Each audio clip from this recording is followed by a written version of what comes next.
સુરતના લિંબાયત વિસ્તારમાં રિક્ષા ચાલક પર થયેલા જીવલેણ હુમલાના કેસમાં પોલીસે અત્યંત કડક અને પ્રશંસનીય કામગીરી હાથ ધરી છે। ગુનેગારોમાં પોલીસનો ડર બેસે તે હેતુથી લિંબાયત પોલીસે પકડાયેલા તમામ આરોપીઓને ઘટના સ્થળે લાવીને આખા ગુનાનું રિકન્સ્ટ્રક્શન કરાવ્યું હતું। આ દરમિયાન પોલીસે સ્પષ્ટ સંદેશ આપ્યો છે કે કાયદામાં રહેશો તો જ ફાયદામાં રહેશો।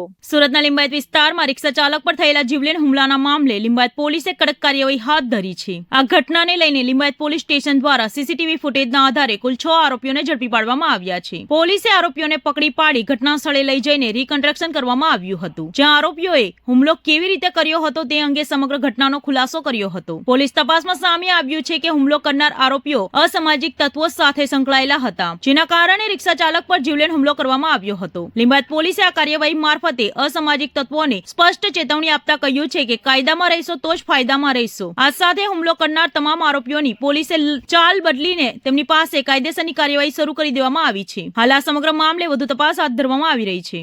15 દિવસ પહેલા સલાબતપરા પોલીસ સ્ટેશન વિસ્તારમાં ફરિયાદીશ્રીને અને આરોપીઓને માથાકૂટ થયેલી હતી, જે અનુસંધાને ફરિયાદીશ્રી પોતાની રિક્ષા લઈને આ જગ્યા ઉપર લઘુશંકા કરવા ગયેલા હતા। ત્યારે 2 દિવસ પહેલા આરોપીઓએ 2 મોપેડ ઉપર આવીને તેમનો પીછો કરી અને ચપ્પુ અને લાકડાના ફટકા વડે તેમને માર મારેલો હતો, જે અનુસંધાને લિંબાયત પોલીસ સ્ટેશને તાત્કાલિક ગુનો નોંધી અને 6 આરોપીને તાત્કાલિક પકડી અને કડકમાં કડક કાર્યવાહી કરેલ છે અને તમામ આરોપીને પકડીને ગુનાવાળી જગ્યાએ લાવીને રિકન્સ્ટ્રક્શન પંચનામું કરવામાં આવેલ છે।